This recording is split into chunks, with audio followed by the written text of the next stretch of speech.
पिछले वीडियो में हमने डिफरेंशिएशन के क्वेश्चंस किए थे। उसके पहले डिफरेंशिएशन के पर्पस क्या होता है, उसके मैथमेटिकल ट्रीटमेंट क्या होता है, वो हमने देखा था।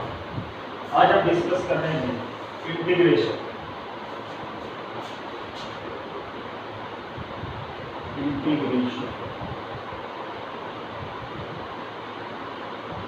तो इंटीग्रेशन जो होता है, integration is the reverse process of differentiation. What is integration? It is the reverse process of differentiation. Integration is the reverse process of differentiation. As for example, जैसे हमें दे रखा है डिस्टेंस या डिस्प्लेसमेंट का एक्सप्रेशन गिवन है, x equals to 2d square plus 3d। इसे जब हम डिफरेंशिएट करते हैं तो x का डिफरेंशिएशन t के respect dx by dt, 2 as it is T square का differentiation 2d, 3 as it is t का differentiation 1, and dx by dt, d by dt of x means rate of change of distance या displacement. So rate of change of displacement, this is velocity, and this becomes 4t plus 3. अगर हमें displacement और time का relation given है तो उसे हम displacement को टाइम के रिस्पेक्ट में डिफरेंशिएट करते हैं तो हमें वेलोसिटी आ जाता है। फिर वेलोसिटी को टाइम के रिस्पेक्ट में डिफरेंशिएट कर दें तो dv by dt, 4t का डिफरेंशिएशन 1, 3 का 0, so dv by dt equals to 4 means dv by dt rate of change of velocity, and rate of change of velocity is called acceleration. तो displacement को differentiate किया तो velocity आया, velocity को time के respect में differentiate किया तो एक्सीलरेशन आया। अब इंटीग्रेशन इसका रिवर्स प्रोसेस है। एक्सीलरेशन को यानी dv by dt को इंटीग्रेट कर देंगे तो वेलोसिटी आ जाएगा, और वेलोसिटी को इंटीग्रेट कर देंगे तो डिस्प्लेसमेंट आ जाएगा। As for example, dv by dt means acceleration. So dv by dt is equals to 4. Cross multiply कीजिए, so dv equals to 4 dt. अब इसे इंटीग्रेट कर दें तो इंटीग्रेशन के लिए ये साइन को हम यूज करते हैं। This is the sign of integration. Integration of dv equals to 4 constant को बाहर रखते हैं और dt का इंटीग्रेशन करते हैं तो dv का इंटीग्रेशन v होता है और dt का इंटीग्रेशन v होता है प्लस c। कांस्टेंट लगाते हैं जिसे हम इंटीग्रेशन कांस्टेंट करते हैं।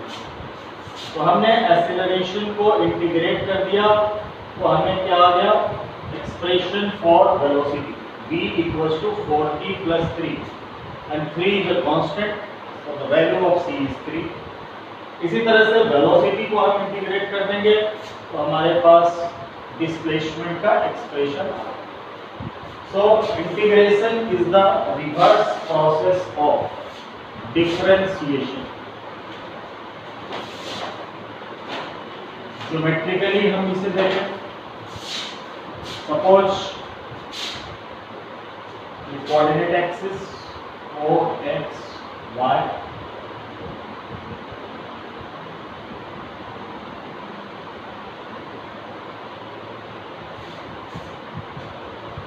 सपोज ये कोई कर्व है fx, y equals to fx। हमें इस कर्व से बाउंडेड एरिया फाइंड आउट करनी है, यानी हमें ये होल एरिया फाइंड आउट करनी है। ये एक्स एक्सिस पे हमें वैल्यू पता है 2, सपोज करो ये 5 यूनिट, दिस इज 2 यूनिट, तो हम क्या करते हैं, इसमें एक स्ट्रिप कट करते हैं, एक स्ट्रिप कट किया और इस स्मॉल स्ट्रिप की हम एरिया फाइंड आउट कर लेते हैं और इसे हम इस लिमिट के अंदर इंटीग्रेट कर देते हैं, तो हमें इस कंप्लीट पोर्शन की एरिया फाइंड आउट हो जाती है। ऐसे भी हम कर सकते हैं, बहुत सारे छोटे छोटे स्ट्रिप हमने कट कर लिए पूरे पोर्शन से और अलग अलग इन सारे स्ट्रिप्स को हमने ऐड कर दिया, अभी भी हमारे पास एरिया आ गया। So integration means sum, integration means sum, to सम।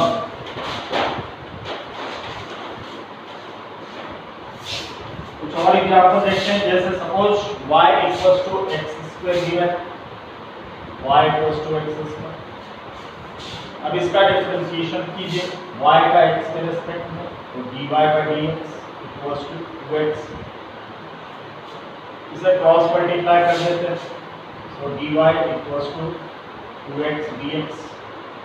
अब इससे वापस हम ये फंक्शन ला सकते हैं y इक्वल्स टू x, दोनों तरफ इंटीग्रेशन कीजिए, integration of dy equals to integration of y x dx। dy का इंटीग्रेशन y होता है, x dx का इंटीग्रेशन x स्क्वायर बाय 2 होता है, तो y इक्वल्स टू x। वापस इससे हम फंक्शन पे चलेंगे, y equals to x। So integration is the reverse process of differentiation. अब हम कुछ फॉर्मूला देखेंगे इंटीग्रेशन का।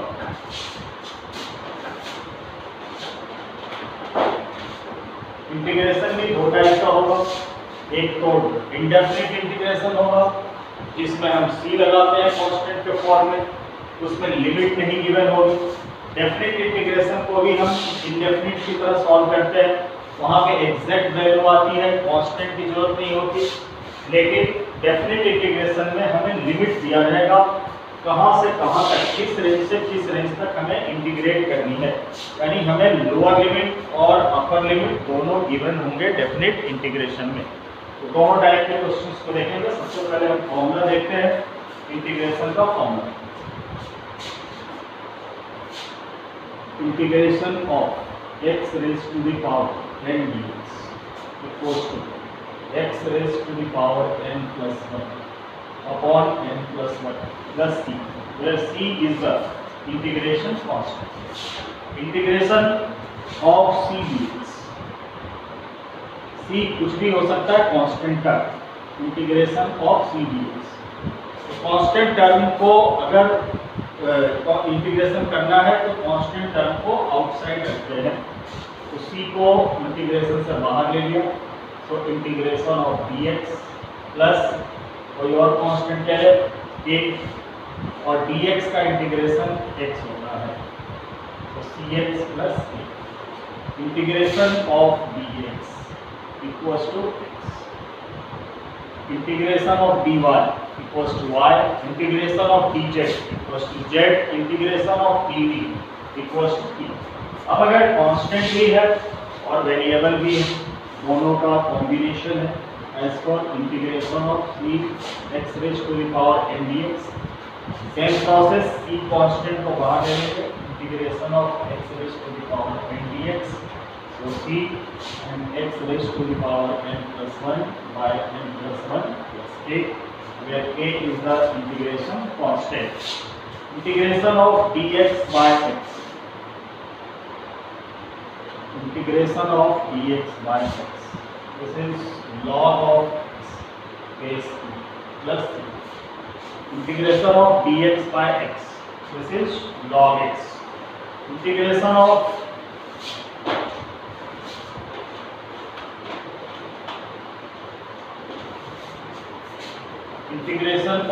e raised to the power,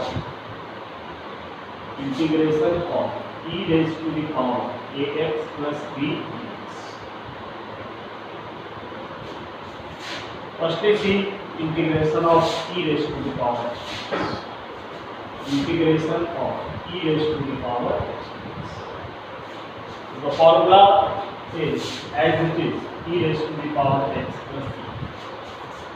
e की पावर x का इंटीग्रेशन e की पावर x होता है, लेकिन पहले हम e की पावर x का इंटीग्रेशन कर देते हैं, फिर e को हटाकर जो पावर है x का डिफरेंशिएशन किया जाता है, लेकिन x का डिफरेंशिएशन 1 होता है, तो 1 से इसमें डिवाइड होगा, लेकिन 1 से डिवाइड करने से कोई फर्क नहीं पड़ता, इसीलिए इसका रिजल्ट e की पावर x होगा। लेकिन अगर क्वेश्चन इस फॉर्म में है, integration of e raise to the power ax plus b dx, तो इस होल टर्म को हम x सपोज कर लेंगे, ax प्लस b को एज्यूम कर लिया x और इस फॉर्मूले को यूज किया, सो e की power h dx as it is e raise to the power ax plus b। अब e को रिमूव कीजिए और क्या बचा, power ax plus b, ax plus b का डिफरेंशिएशन करेंगे, तो b कांस्टेंट टर्म का डिफरेंशिएशन 0, b का डिफरेंशिएशन 0, a टेकन आउटसाइड और x का डिफरेंशिएशन 1, सो ax प्लस b का differentiation a and plus c, integration constant, so this is integration of e raised to the power ax plus b. Now integration of sin x dx, integration of sin x dx, this is minus cos x plus c। अगर x की place पे suppose कीजिए integration of sin 3x dx है, तो sin 3x का integration इस फॉर्मूले से माइनस ऑफ cos 3x और फिर sin को रिमूव कर देंगे, तो हमारे पास बचता है 3x का डिफरेंशिएशन 3 का डिवाइड कर देंगे। यहाँ भी हमने sin को रिमूव करके x का डिफरेंशिएशन चूंकि 1 होता है और 1 से डिवाइड करने से कोई फर्क नहीं पड़ता, इसलिए result minus cos x। If अगर क्वेश्चन इस तरह से है, integration of sin ax dx, तो sin ax का integration minus cos ax, integration sin ax का integration minus cos ax and फिर अगेन ax का differentiation a divided by a plus. Now integration of cos x dx,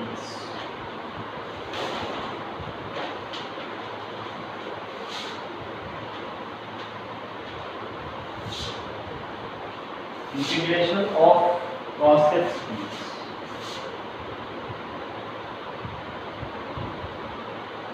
this is equals to sin of x plus c.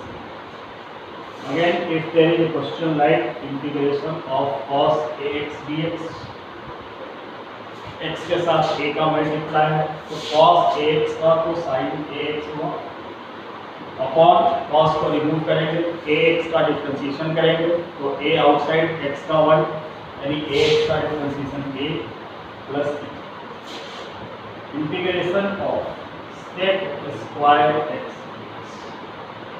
This is tan x plus c, integration of sec square x dx tan x plus c, integration of cos square x dx, cos square x dx equals to minus of cot x plus c, integration of cos square dx minus cot x plus c, integration of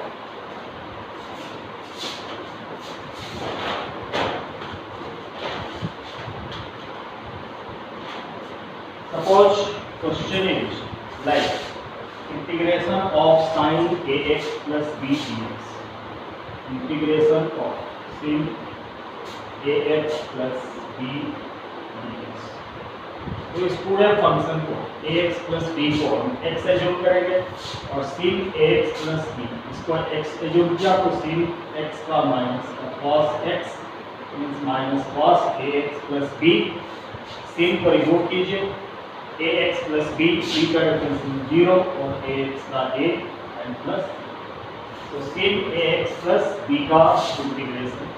suppose question is like ax plus b, ax plus b raised to the power n dx, इस पूरे को x assume कर लीजिए, x raised to the power n का integration x raise to the power n plus 1 by n plus 1। अब n को remove कीजिए, b का डिफरेंशिएशन 0, ax का differentiation 8, so divided by 1 by 2। So integration of ax plus b raised to the power x. Suppose integration of sec square ax plus b dx. Integration of sec square ax plus b dx. Again ax plus b को हम x से जोड़ कर देंगे और sec square x का integration tan x होता है, तो sec square ax plus b का integration tan of ax plus b। sec square को रिमूव कीजिए, ax plus b का डिफरेंशिएशन कीजिए, b का 0, ax का a and plus c constant, integration constant. कुछ प्रॉब्लम्स देखेंगे इसके इंटीग्रेशन के base.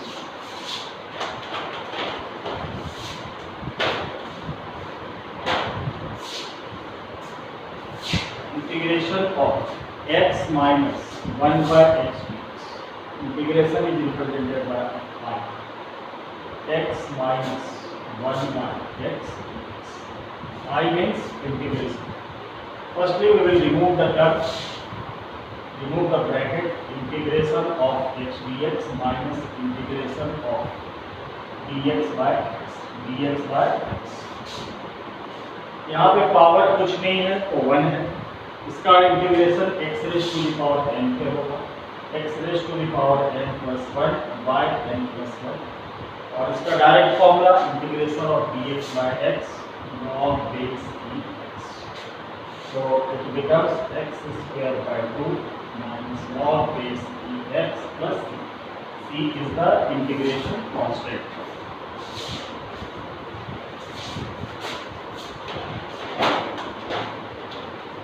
Next question, I equals to integration e raised to the power 2x.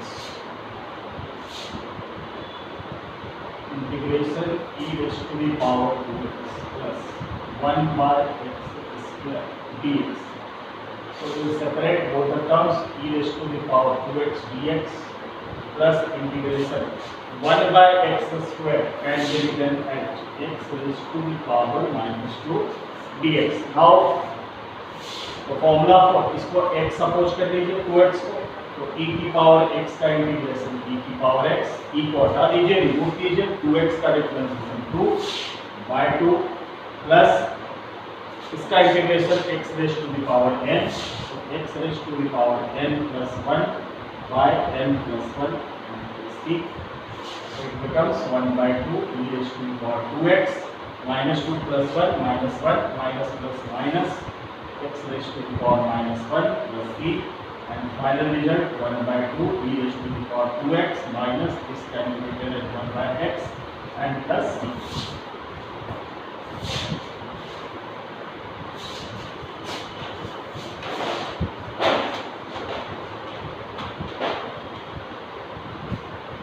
Third question, integration of cos 4x plus 3 dx. Cos 4x plus 3 dx. So 4x plus 3 को whole term को x suppose कर ले, तो cos x का integration sin x mean sin 4x plus 3, cos को remove कीजिए, 4x का differentiation 4, 3 का differentiation 0, so divided bye 4 plus 3, ये इसका इंटीग्रेशन कांस्टेंट।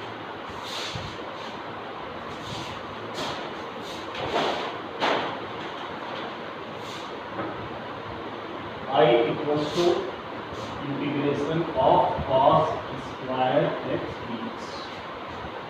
स्क्वायर फॉर्म में, क्यूब फॉर्म में यानी पावर फॉर्म में इंटीग्रेशन नहीं होता, तो हमें फॉर्मूला यूज करना पड़ेगा।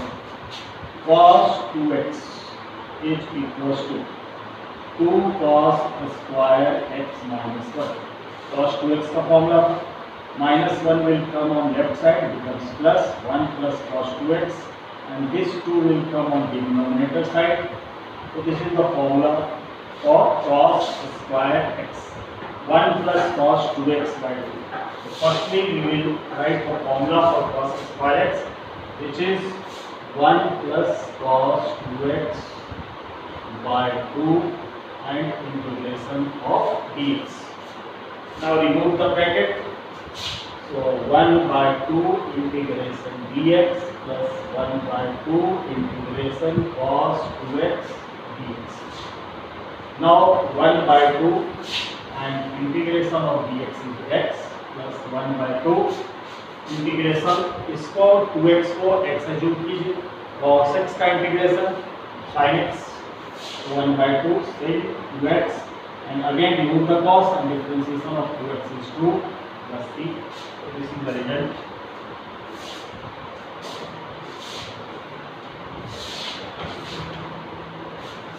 तो ये डेफिनेट इनडेफिनेट इंटीग्रेशन था, कुछ डेफिनेट इंटीग्रेशन का प्रॉब्लम करेंगे.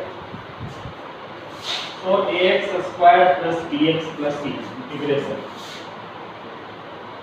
ax square plus bx plus c dx and there is limit 0 to 3. तो डेफिनेट इंटीग्रेशन में एक्स्ट्रा ऐड होगा, आपको लिमिट गिवन होगा. This is called lower limit and this is called upper limit. तो पहले indefinite की तरह हम इसे इंटीग्रेट करेंगे. तो इंडेफिनिट की तरह हमें सेपरेट करना है. पहले कांस्टेंट टर्म को बाहर लिया, इंटीग्रेशन x स्क्वायर dx सब में लिमिट लगाकर चलेंगे 0 to 3 plus b constant term integration x dx limit 0 to 3 plus c integration dx limit 0 to 3. Separately सबका इंटीग्रेशन कीजिए. तो a x स्क्वायर का integration x³ by 3 limit 0 to 3 plus b x dx का integration x raise to the power n plus 1 by n plus 1. So it becomes x square by 2 0 to 3 c integration of dx x limit 0 to 3. अगर constant term है तो उसे bracket से बाहर ले लेंगे. सो a by 3 x³ limit 0 to 3 plus b by 2 x square limit 0 to 3 plus b x limit 0 to 3. अब इस x की प्लेस पे एक बार को अपर लिमिट डालना है. सो x³ and upper limit is 3. So this becomes 3 raised to the power 3. x की place पे अपर लिमिट डालना है, माइनस का साइन देना है और x की प्लेस पे लोअर लिमिट डालना है. So 0 raised to the power 3. Similarly, b by 2 at the place of x we have to put upper limit 3 square minus again put lower limit 0 plus c 3 minus. Now solve this. So a by 3 into 3 raised to the power 3 27 plus b by 2 into 3 raised to the power 2 9 and this is plus 3c.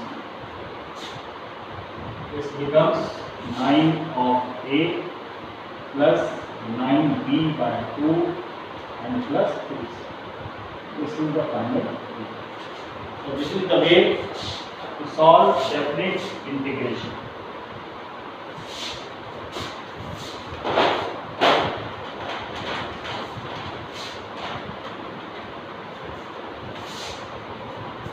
Second question, integration e raised to the power h dx I equals to e raised to the power h dx limit -1 to 1. Lower limit is -1, upper limit is +1. So integration of e raised to the power x becomes e raised to the power x and differentiation of x is 1 divided by 1 no matter. So lower limit -1, upper limit 1. Now at the place of x we have to put upper limit, so e raised to the power 1 minus at the place of x we have to put lower limit e raised to the power minus. So e raised to the power 1 means e minus e raised to the power -1 can be written as 1 by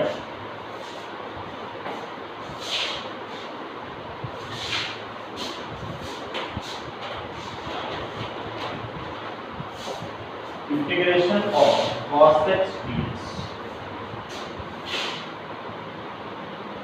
Integration of cos x dx limit from minus pi by 2 to upper limit pi by 2.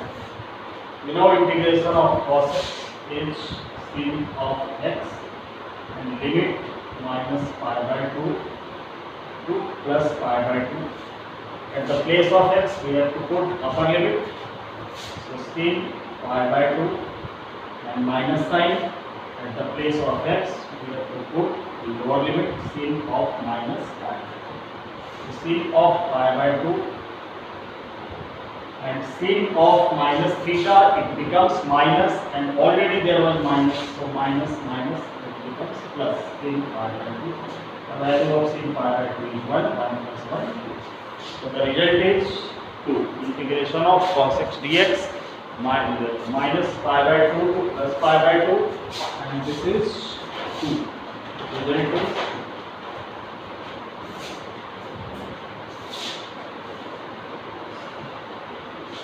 Suppose the question is like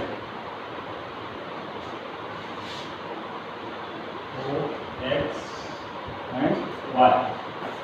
Coordinates are given and there is a curve fx equals to x square.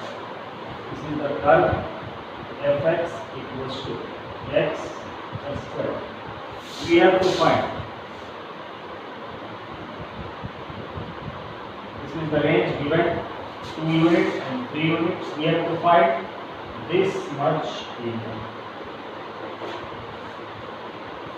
The area between limit 2 to 3. So calculate the area enclosed the curve fx equals to x. Question is like this: calculate the area enclosed by the curve